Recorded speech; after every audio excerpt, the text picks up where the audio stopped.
के जरादा चलेला मारदा दिन चाहे रतिया में।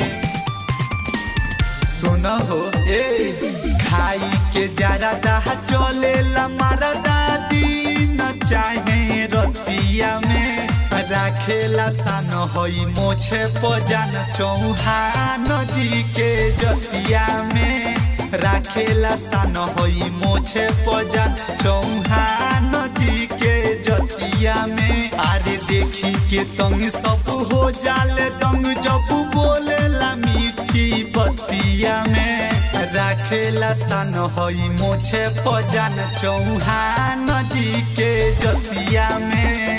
राखेला सान होई मोछे पजान चौहान जी के जतिया में। जतिया में जतिया में चौहान जी के जतिया में। साउथ के हीरो वाला लुक राखेला ये जान। डरावा में हरदम बन दुख राखेला ये जान। नहीं डरेला केहू के आन से उचलेला देखो सीना तान के। बोले ना डहरे मारेला खड़े तान के जब छतिया में।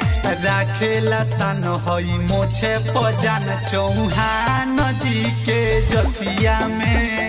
राखेला सान होई मोछे पजान चौहान जी के जतिया में।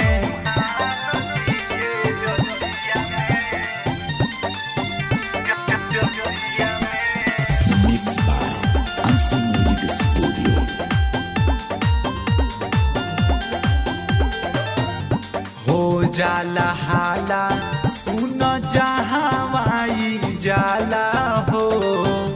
कान्हावा पगामा छा रखे चासा माई काला हो। केहू चलेला ना ओकरा आगे प्रशासन से डर नहीं लागे। मोहन महेश के सुनी के नामावा मर हो जाला बरतिया में। राखेला सान होई मोछे पजान चौहान जी के जतिया में। राखेला सान होई मोछे पजान चौहान जी के जतिया में। का बुझलू।